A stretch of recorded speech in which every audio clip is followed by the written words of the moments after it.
Good morning, ladies and gentlemen. Good morning and welcome to 8 a.m., 9 a.m. drive time session with Lakhisingh, the property fixer, United Kingdom property fixer with the alternative business and property solutions community. Good morning, Lakhisingh, the property fixer. Good morning. How are you doing? How are you doing? Scratching deep, I think. You've been scratching I love deep. to scratch deep. Yeah. You missed the actions there. Yeah. I was actually scratching quite deep, but I have got deodorant on this morning, so that helps. Excellent, excellent. Anyhow, what's the weather like there in United Kingdom, Lakhisingh? It's lovely and rainy outside, so I'm enjoying that. I'm trying to be very sort of hypey like American people are on when they're on the phone or on TV. Okay, why is that, Lakhisingh? I don't know. It must be the election fever. I think I must have that, and what's happening in America. Okay, so you're getting involved in the election. Did you hear about, I think, BBC, there's a huge interview of, I think, 5 million of the US population is incarcerated. And they're saying they held a mock ballot, and they found that nearly everybody voted for Biden. And so I think the BBC is trying to make quite a large play on that Biden's going to be the potential winner of the whole election. So let's see.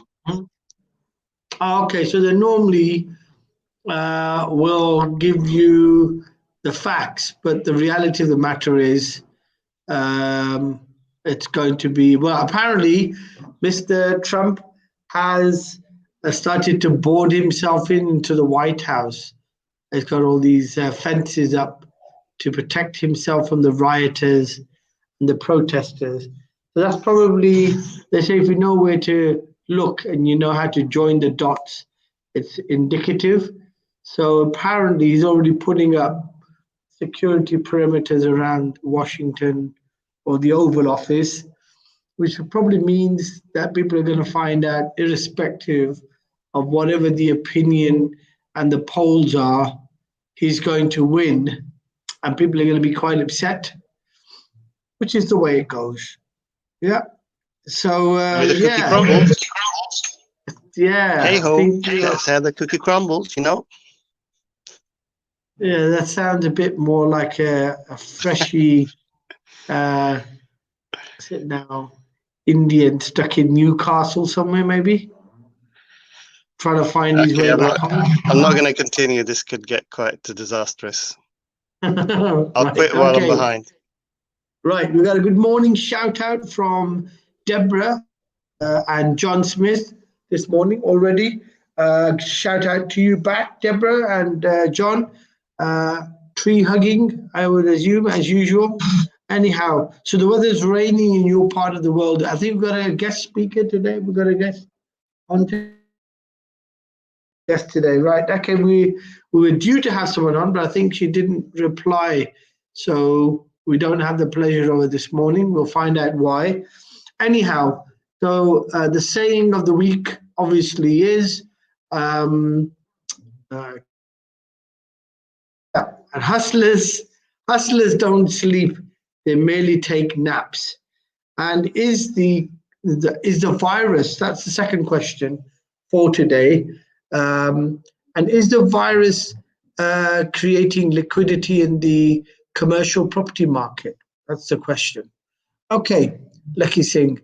So general open topic, obviously. So what's your say on the elections? What do you think is going to actually happen? Do you think it's John, Donald, or somebody else who's going to win? Aliens.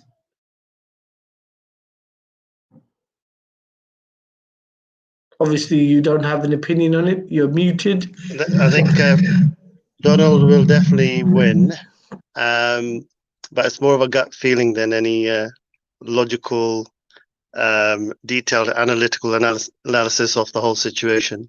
I've been following the news up to a point, but it's not been a high point of my agenda in the last few days. Well, it's going to be important, Lucky, because it will determine whether the next few months are going to change for the United States economy and then effectively for the world.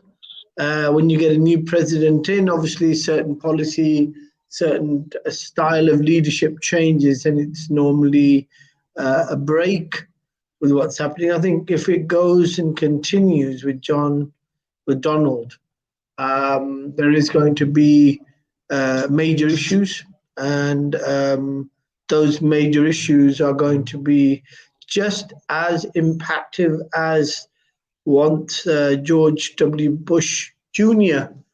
became president and we had the 9/11 incident.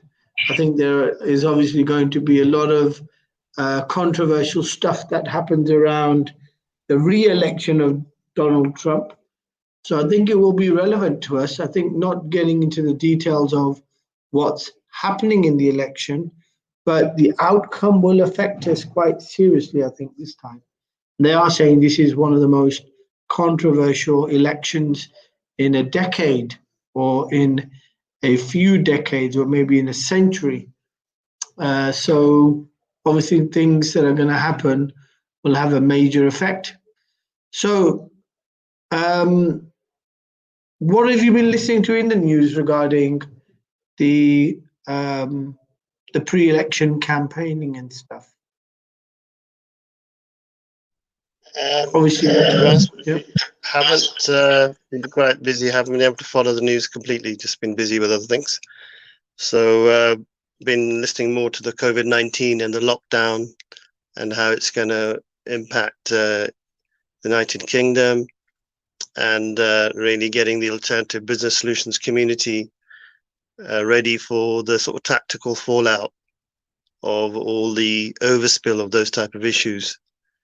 So I think the group itself is now grown to, I think, over 970 now. So we'll be making some special announcements in the next couple of days. Okay, so I think we're probably going to be making it. Is it? Are we making it tomorrow? Or are we making it when? Tomorrow is going to be the day we're going to announce the special result for the 1,000th member, and also in general terms as well. So hopefully everything else working out.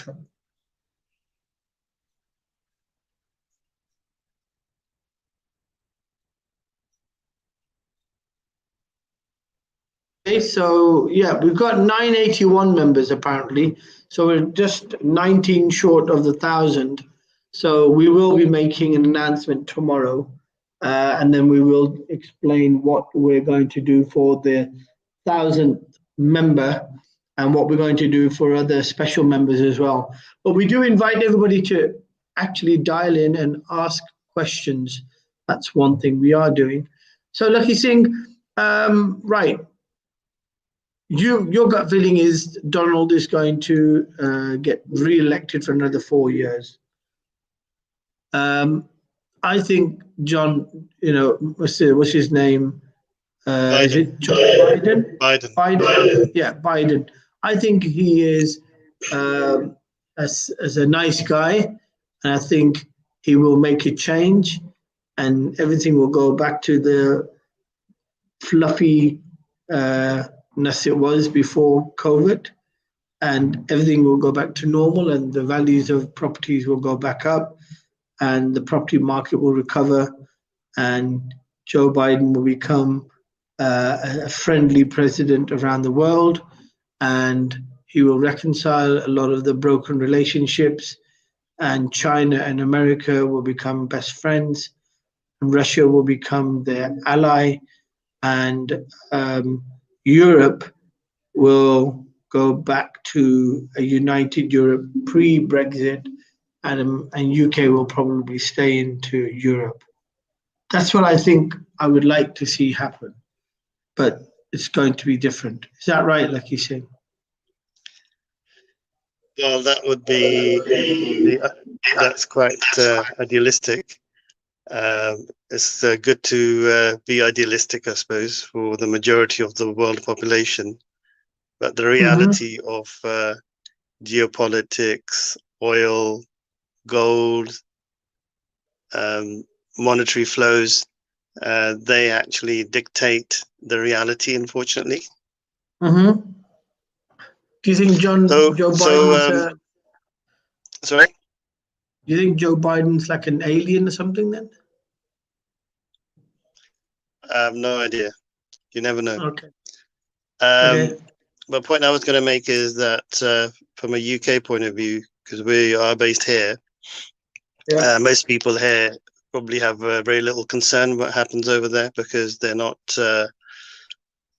probably seeing the overspill of global economics quite in the same way that we're discussing it here.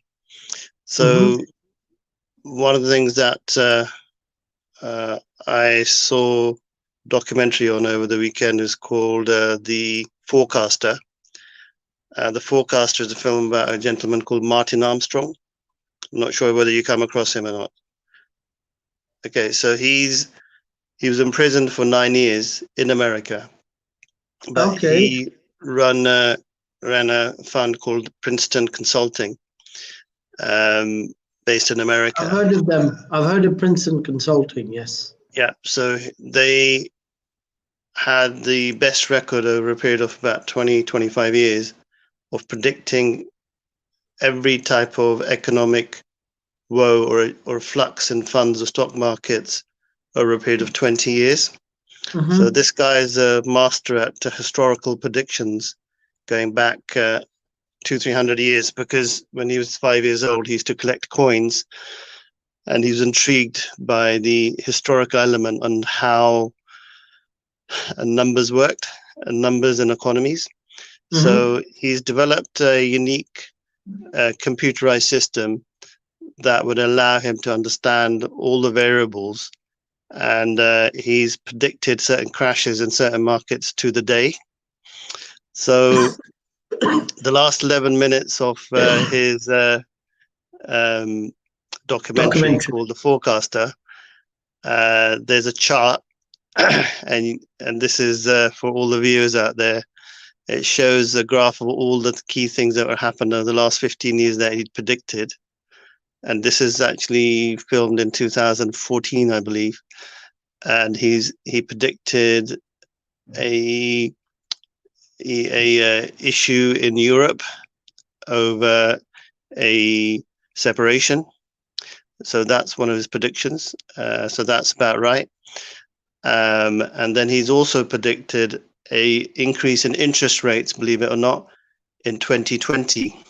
Now, for anybody out there who's got a lot to gain and a lot to lose in this market, having that sort of knowledge, even though it's an indicator, and even though he's been right every single time, and he has been imprisoned because the US government were literally trying to steal his formula, and they put him in prison until he told them the formula. And because he didn't, they continued imprisoning him, and he just about escaped. But if you watch the documentary, it'll give you a very good insight into what happens with the global, a lot of the global banks and some of the billionaire economies, and really how they function. So it's highly informative, but because if you ever extrapolate or communicate information from people like this, then you need some foundation to actually give your facts. So I thought that would actually be quite a good program or a documentary for people to watch, to bring themselves up in terms of their understanding. Okay, so this guy's predicted it correctly for 15 years. He gets locked away for predicting it right. Is he back out, or is he still locked up? I think he got released around the 2014 mark. But he was in prison, I think, literally for about 10 or 12 years or something. but they didn't have any to call it any evidence at all, or nothing to actually put him behind the bars for. If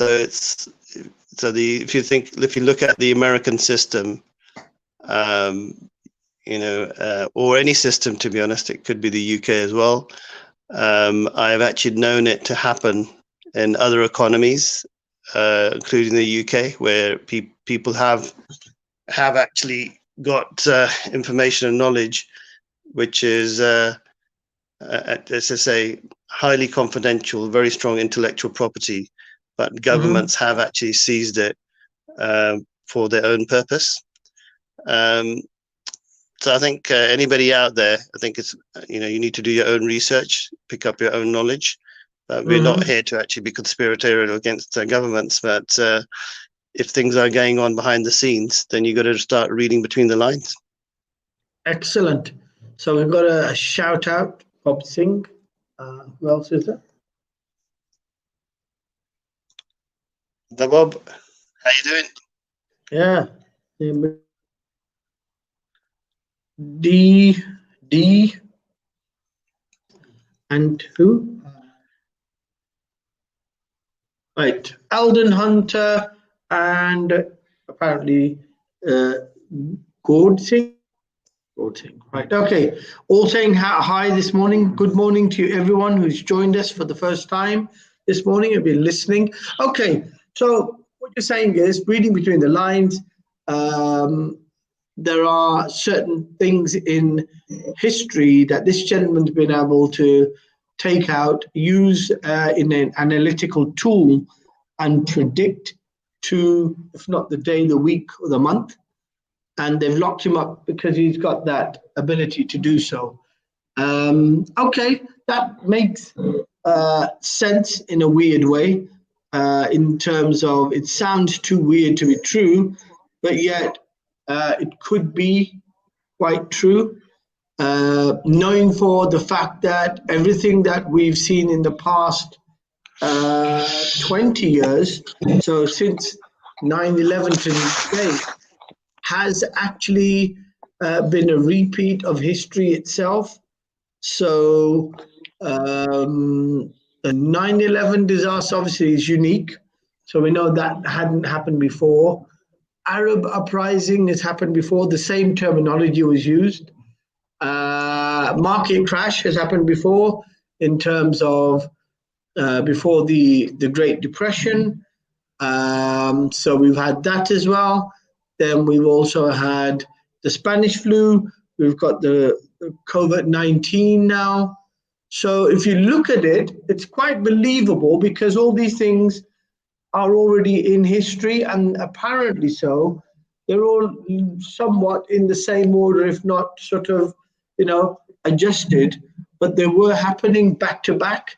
So a virus dictates. So the only thing, if you look at history and the points in history that aren't or haven't happened yet, is a major world war, although you could say we have been at war all the time, and most of history shows that one nation or one group of nations have always been at war with another group of nations. So there's never been actual peace. There is always perpetual war.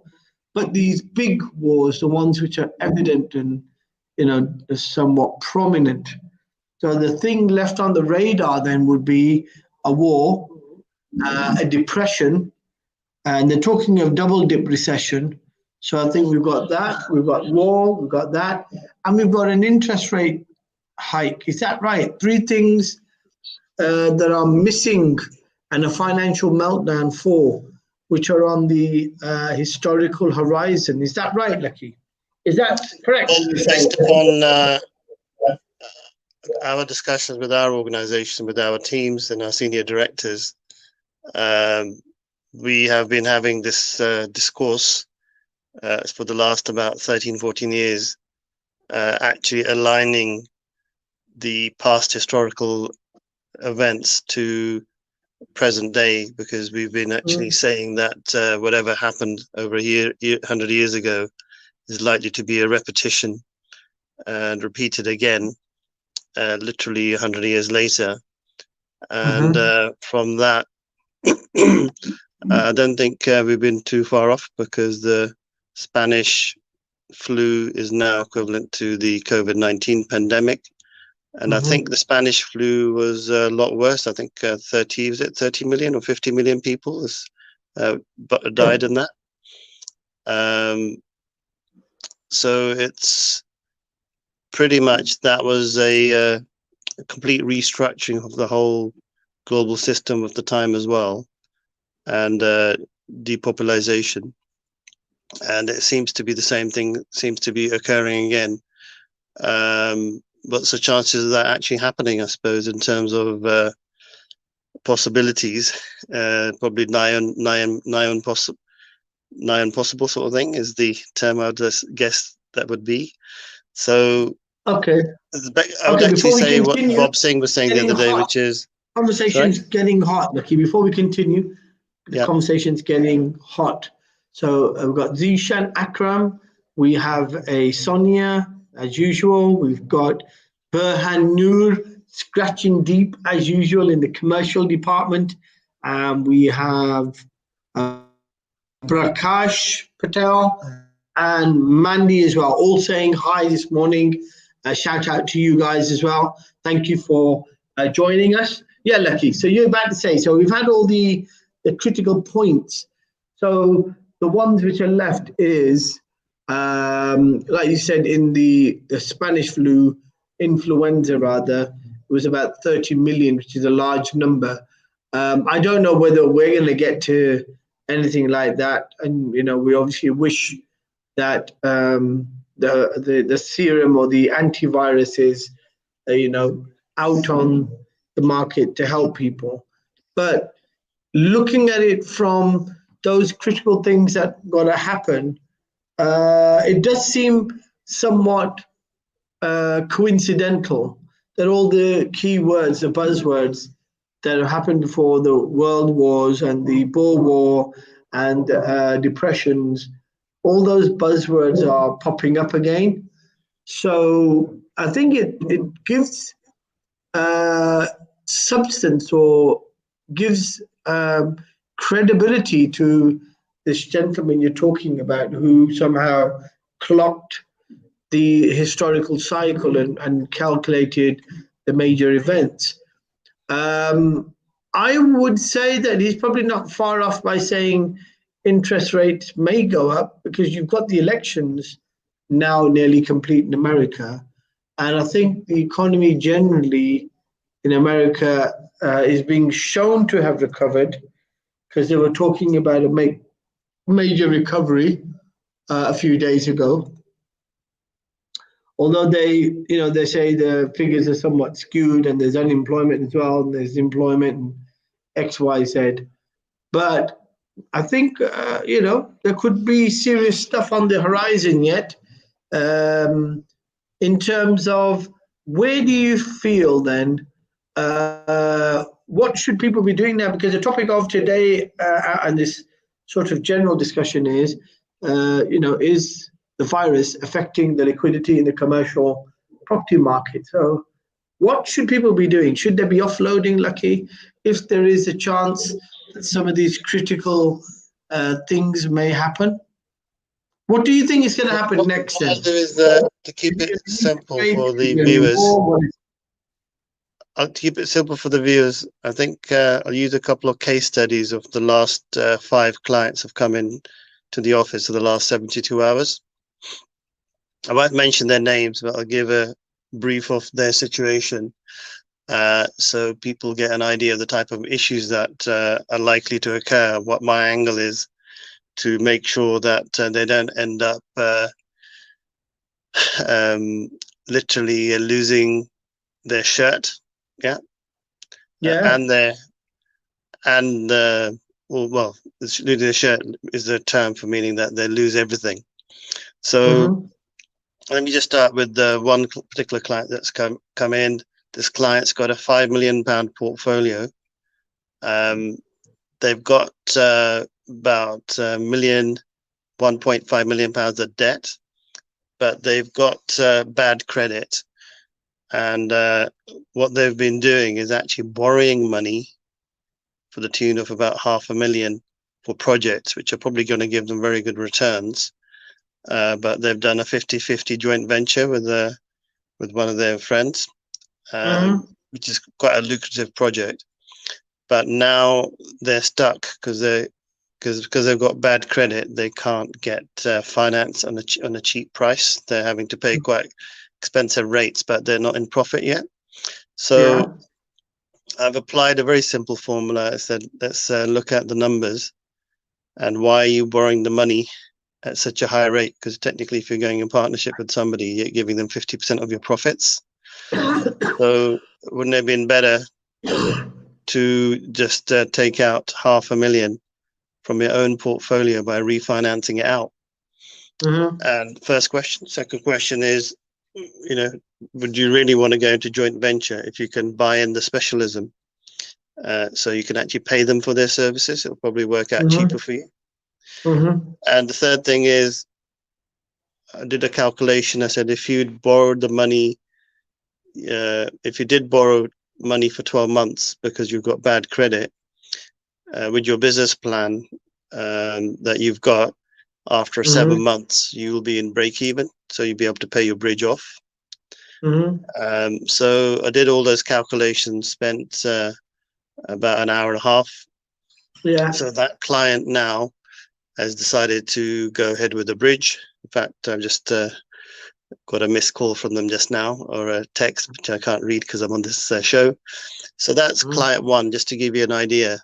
That is all is not as it seems. And this client wanted to finance out, but had no clue about how to find the finance because they haven't got, they've got CCJs and also a bankruptcy discharge was done about 5 years ago. So it takes 6 years to actually clear your credit. So it's been another year left. So that's client one. And in this market, the problem for them is that if interest rates go up, and they haven't sorted out their credit file, luckily they're in the social housing sector in terms of their exit and their business plan. So I think they're going to be quite safe, and it's quite a high yielding project. So I think they're going in the right direction. But if their project overruns like it did first time round, then it could become a problem. Second client is somewhat similar. What they've done is they've got a 3 million portfolio, and the debt is only 1.5 million. Portfolio seems to be making good money.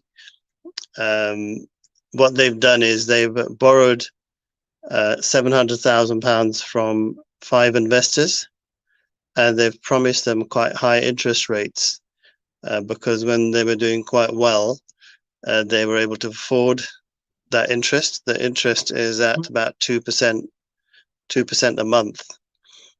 And they were anticipating to refinance out and pay these investors back within a year from borrowing the money.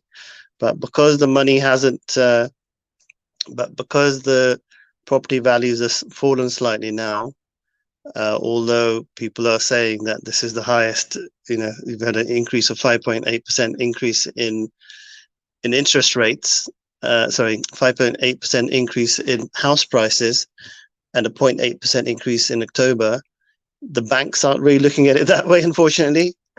They're actually being a lot more skeptical about the property market and lending a lot lower than they normally would, because they're valuing properties down. The surveyors are valuing them down literally.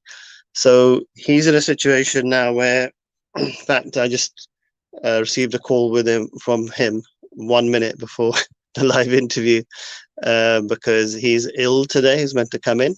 That's because I said it's probably because you're stressed out and you can't handle the stress. So when you come in tomorrow and we'll get it all sorted. So I've got a solution for that as well. I'm not going to go into that too much now, but the reality is that he needs a plan that needs to be executed very systematically to deal with his creditors, to find a finance solution that allows him to raise the funds and find a balance between paying off his investors and dealing with his business. But at the moment, he's almost got his head buried in the sand because he's really worried about the investors and what he's taken on as a task. But rather than looking at it from a business point of view, he's getting very emotional about it. So he's talking to, obviously, Lakhisingh, the fixer. But it is quite a distressing time for somebody who's not really a business person. He's from a very sort of humble background, working as a in the distribution business as a driver. But now he's trying to get his foot back in the door and trying to actually make things happen. So his 3 million portfolio has got plenty of equity in it. So I just said to him, mate, listen, mate, you've got no problems, mate. You know that. Just chill. Yeah. Because you haven't. It's not because it's the way you're looking at things. He said, so what's the bigger problem on this? What am I doing wrong? Where is the problem with everything that's going on? Because he didn't quite understand what his problem was. I said, the business problem is the problem sitting in front of me. He goes, oh, you're talking about my investors? No. Talking about the bank? No. You're talking about the collapse of the system, and the sort of lenders not lending out. I said, no, it's none of that. I said, it's you. I said, you're not looking at this as a business because you're expecting everything to happen in the way that you wanted, because it hasn't happened. You haven't really got a contingency to actually deal with these issues.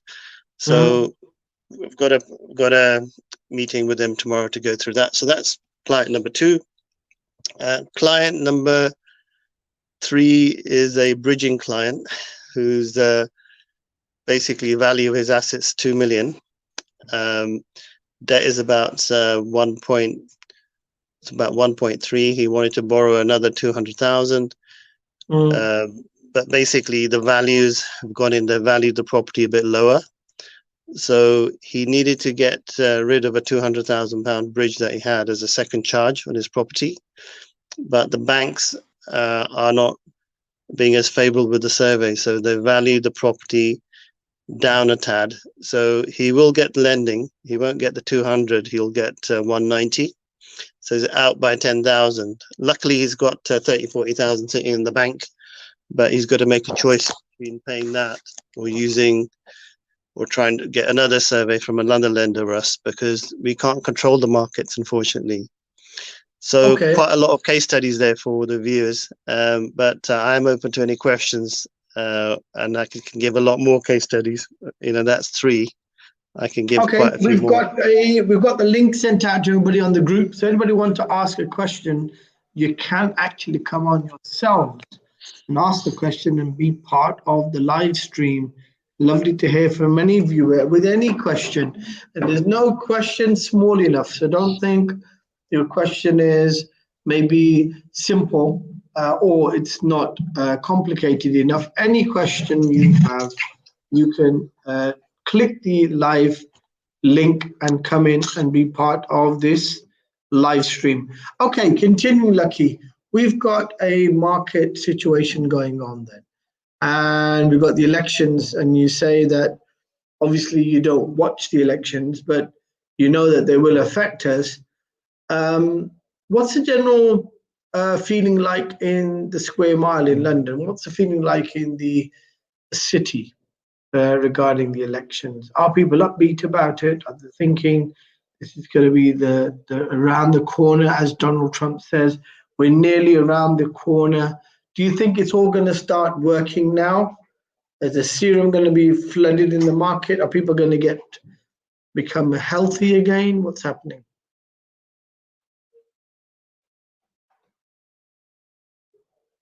Obviously, whilst I am the most optimistic person that I know, I would say that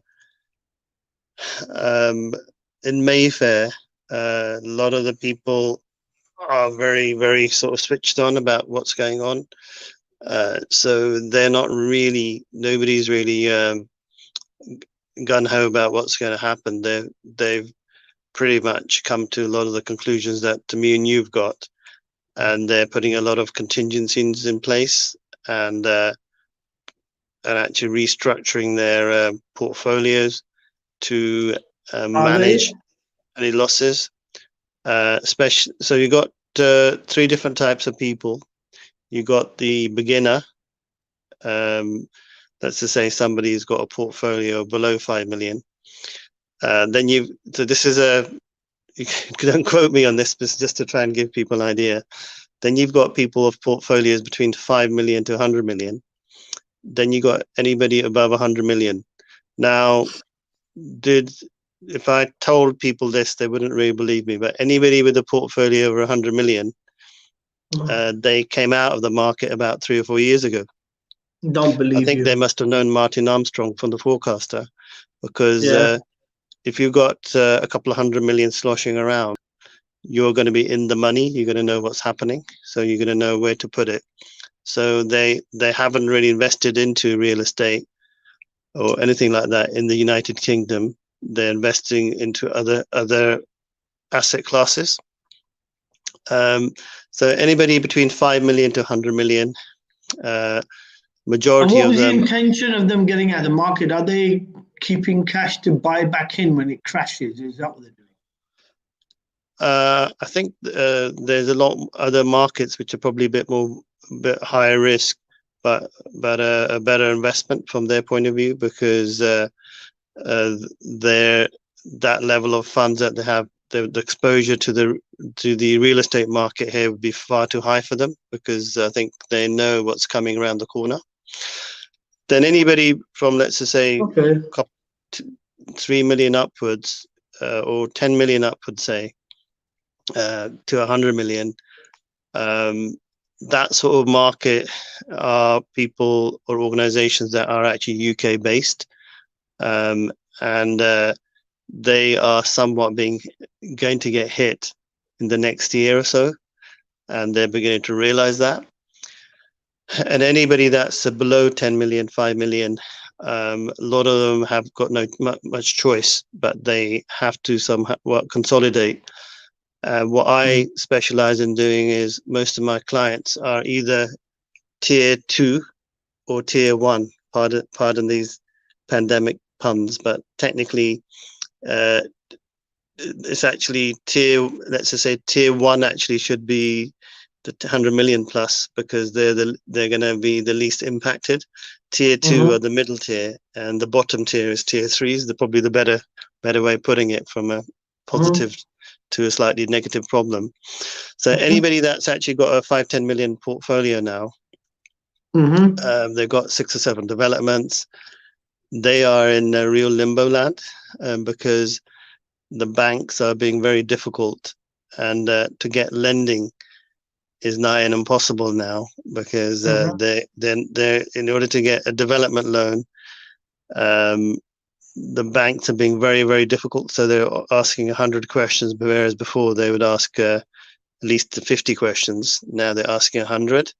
So when I say banks, let's be clear, I'm talking about family offices, I'm talking about institutions, I'm talking about high net private individuals, I'm talking about bridging companies, I'm talking about residential mortgage loans, I'm talking about Buytolet loans. So the market is highly volatile. What's happening in the square mile is a bit different, though. We've got to understand this.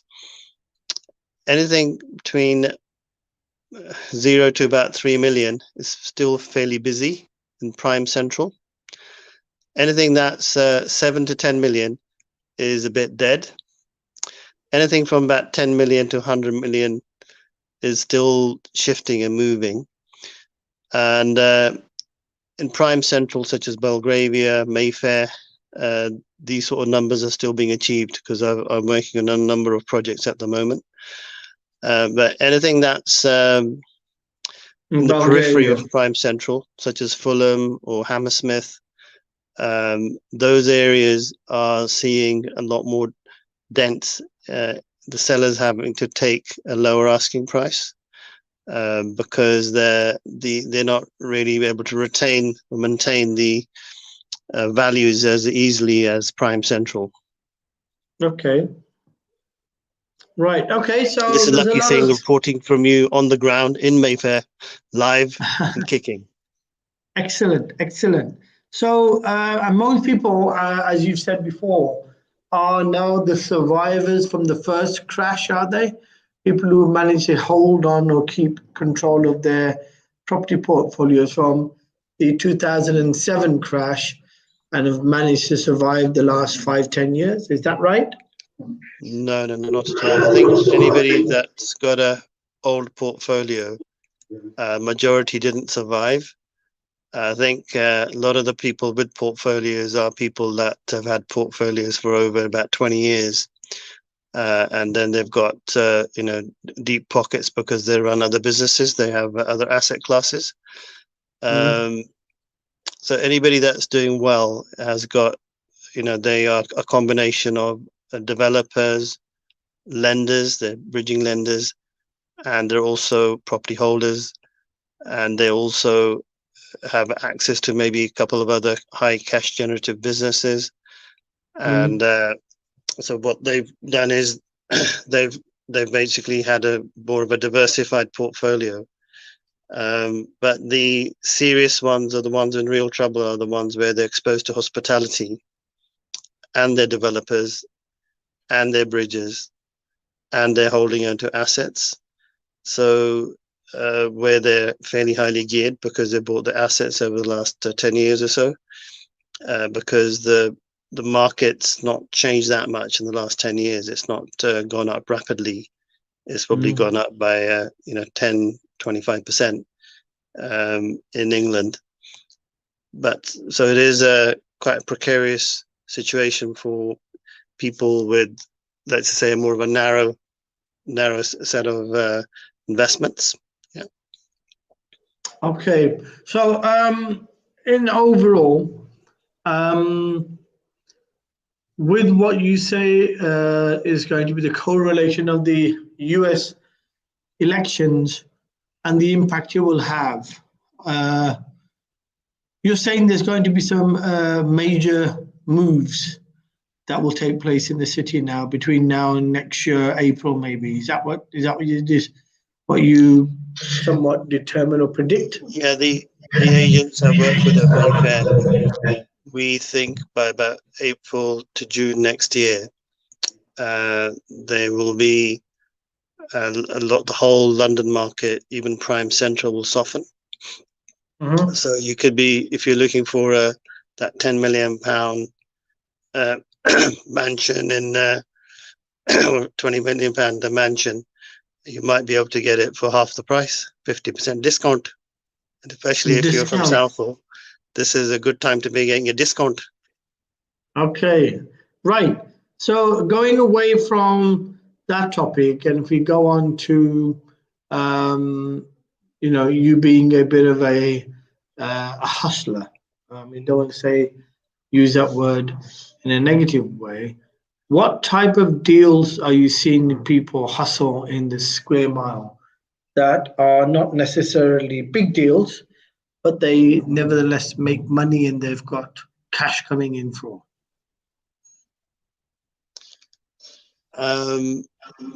What's happening is that certain people with the less of a mixed asset class are having to let go of their portfolio. So we've just had a deal in Belgravia for 6 flats, which are probably worth about 20 million. The guy's happy to let them go for about 13 million because he needs a quick exit. Okay. So I've got at least 3 or 4 projects like that. So if anybody's got cash they want to purchase or long-term hold in central, there are plenty of bargains to be had, but majority of them are off market. They're not on the market. They're not on the internet. They're all based upon personal relationships with family offices or with the local high net people. Why do you think that is though, Lucky? Isn't it going to be beneficial for people to be on put properties on the market and get the maximum price? What happens is Mayfair, it's a bit like a little pind, as they call in Punjabi. Pind means village. For those of you who didn't know, this is a new word that could be in Scrabble one day.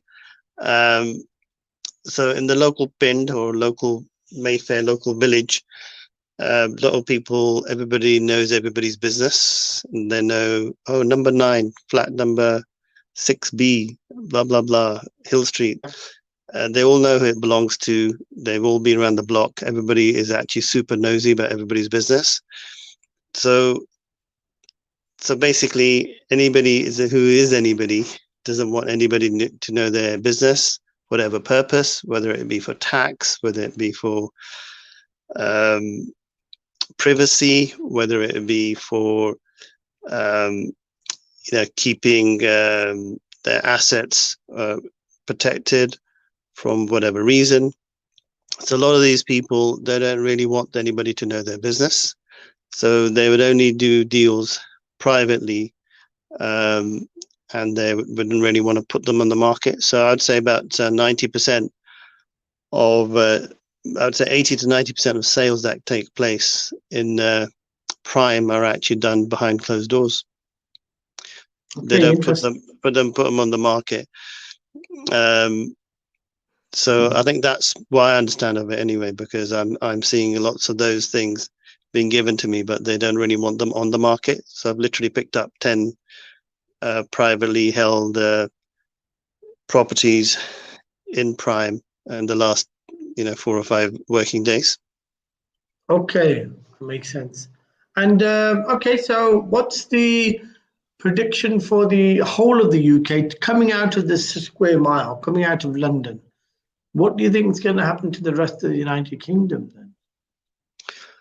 Well, I think the rest of the United Kingdom is very easy to read compared to London. London is a bit more unpredictable in the sense that, it's got a lot of foreign money that comes into there because it holds its own. So if the foreign money does, London investors tend to go out into the United Kingdom to achieve higher yields. Now, what's going to happen with that? Prices will definitely be falling by June next year with the stamp duty rate being cut, unless they let it increase. Because banks are a lot more likely to increase interest rates, in my opinion, we could see as much as a 50% fall in UK-wide prices, maybe more, because the financial markets aren't sustainable to be able to lend against those type of assets. So if you do hold assets, it's not all doom and gloom. If you've got good yields and the assets, let's say you bought something for 150 and it was already yielding about 10 to 15%. If it falls in price to 100, the yield doesn't really change necessarily, unless you bought something that's going to be impacted by COVID-19. So you could have a double whammy. So I think you've got to do your risk assessment and look at your contingencies to create a backup plan if you haven't done so already. I mean, with all these different structures you talk about, I mean, the impression that people get is that you are a bit of a numbers man, a man who's got his eye on the figures all the time. Is that one of your strategy? Are you always comparing and doing stress tests? And are you a very an accounts-based person? Do you focus in on the numbers? Do you know what's happening there, or is that just the way it appears? I think the numbers and everything that you got to do is got to be based upon numbers. And if you're not doing the numbers, then you've got to be quite stupid, really, because you're going to end up actually creating a big hole in your finances if you're not really thinking ahead and about your structure, your acquisition strategy. So you really have to get switched on to your numbers. Without them, the chances of failure is about 100%, I would say. I know it Okay. sounds a bit blunt, but I think people need to realize that this is not, you can't just go out and start spending money without thinking about what you're doing. And you can't really gamble your money away. Yeah. So what are the other areas of business they can divert their money to then, Lucky? What should they go into then if they want to secure some type of income? I know you mentioned the other day stocks do go up. They are somewhat performing. To be honest with you, we have to be very careful not to give advice to people about where they should put their money. I think in the last recession, I saw a lot of, let's just say, business or property gurus telling people the type of things they should be investing into. And a lot of them were highly speculative, and a lot of people lost money, especially like off-plan properties abroad, to even buying off-plan properties in the UK. So a lot of those companies also had a sort of boiler room type tactics as well to sell. So there's a lot of that sort of argy-bargy going on. So I think we just got to be careful, because this platform that I'm using to communicate with people is really to solve problems. But I don't really want to give investment advice. But what I can say is that the way to position it is that some of my very close high net people, I think most of them are already quite well positioned, because they're not thinking about what they want to do now based upon firefighting approach. They've already considered all their angles, and they're already quite experienced, quite long in the tooth. So they've already got quite a diversified portfolio. So they don't all hold their money in the UK. They don't expose, let's just say if you've got £1 million, they wouldn't be having £1 million in one bank, say. They may have it set across about at least 10 to 20 banks, because if banks do go under, I'm not sure everybody's aware, Northern Rock only paid out £50,000 a person, even though if you had $500,000 stuck in Northern Rock, or 5 million, then you're only going to get £50,000 out. So I think you just got to be prepared for the prepared for the worst in this market. Can't rely upon anything. And if you do own a lot of assets, even if you own gold, I don't know whether people are aware that the government in certain countries has actually been known to confiscate assets and gold and things which are of value to spruce up their coffers when things have been tight. So you might think people might think that I'm joking, but it's historic. You've got to look at history to see really what governments have done. So you don't really want to be leaving yourself exposed in any way. So I think if you've got money, you've got a lot to worry about, really, because you really need to know how to look after your money, how you can protect it, not how you can grow it. So I'd be worrying about consolidating it. I wouldn't be worrying about growing it. The thing is, how can you protect your money? Would be the first point. The second point is, how do I invest it to get maximum gain? I can't divulge my sources, unfortunately, or give any indication on that. But if you're good in the stock market, that's good a place as any. If you're good at gold and understanding commodities, that's as good a place as any. If you're good at real estate, property, that's good as any. And what I would personally do is I'd be looking at things more related investment vehicles, which will probably give you a really high return with minimum input, and is also linked to where the markets are going. So my money would be to set up something that's more digitally orientated, it solves a problem in the market, and also helps people in the COVID-19 market. So if you can start thinking, put your thinking hat on, some of the most simplest things can make the biggest difference. So you may not need something that requires very little capital. So I would say try and make money from nothing, rather than try to put your hard-earned cash into things which could be high risk. So I would actually come up with a concept and an idea which actually generates money quite quickly, and you can scale up with it. That would be my best advice to anybody now trying to get into the markets. Okay, so you're saying anybody trying to get into the market now should probably hold back for a few months more and then see where things go, because there will be a change now after the American elections? Yeah, I think the next couple of days, I think the thing is that a lot of people in the UK, whoever's voted in, they're not really going to any different, because they won't understand global economics or global policy and what the overspill is quite in the same way that you and I might. So I think it's important that, I think we just got cut off for a second. Can you hear me? So I'll continue anyway while we're trying to get you on.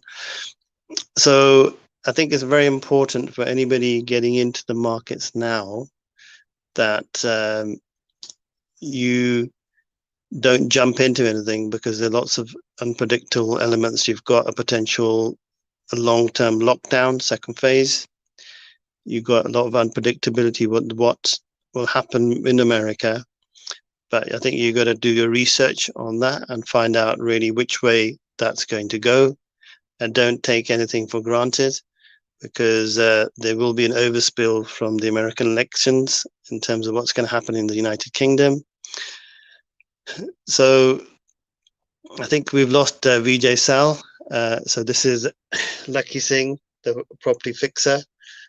We've still got 3 more minutes to cover other points. So I'm going to, in fact, Vijay Sal is back on again now. Yes, I'm back to close off. Yes, yeah. I'm back to close off. And it's the last, how long have we got? Last 3 minutes, right, okay. I've been managed to get back. It took me, I think something happened with the internet, probably someone listening into the conversation. So 3 minutes left. So Lakhisingh, in short, tell us, if commercial liquidity is happening because of the virus, what's going to happen next after the elections? Where are we going to go? Do we hold on to our pennies? If we hold on to our pennies, can we see light at the end of this tunnel, or is it going to stay dark for a few minutes or a few months more? I think being proactive is actually critical. So I'm going to leave people with those words. Proactive, the words proactive come to mind, the word consolidation come to mind, the words contingency and exit come to mind. So there isn't, I can't really just say anything just out of the blue, because your situation could be very different. So it all depends on your personal circumstances. So if you want a discussion, a free half-an-hour consultation to discuss your situation, just to see really whether you covered the basis, because you can never really be too, then you've got a lot more to lose than somebody who's got nothing. Mm-hmm. So I would say just be extra cautious now, because what you thought maybe a potential, I'm going to go and refinance a property, I'm going to sell a property, I'm going to get a high yield on my property. All those 3 things could turn into quicksand financially, and you may find that all 3 things don't work. You may not be able to sell, you may not be able to get your finance, you may not be able to achieve your yield. So okay, we're going to have to say goodbye to you now for Lakhisingh. Thanks a lot for all that input you've given us and letting us know to look out for the American election to see what happens. Lakhisingh, the property fixer, and 8 a.m. to 9 a.m. tomorrow. I think we may have a guest on tomorrow. I'm not sure. We will find out. Thank you very much, Lakhisingh. See you tomorrow with Lakhisingh, the property fixer, and the alternative business and property solutions community, where tomorrow we will be announcing a special prize for the 1,000th attendee or joining party. Right, so it's 985 now. We're 15 down. So the 1,000th member will obviously have an announcement of something special given to them, bearing in mind we've got to be careful about COVID.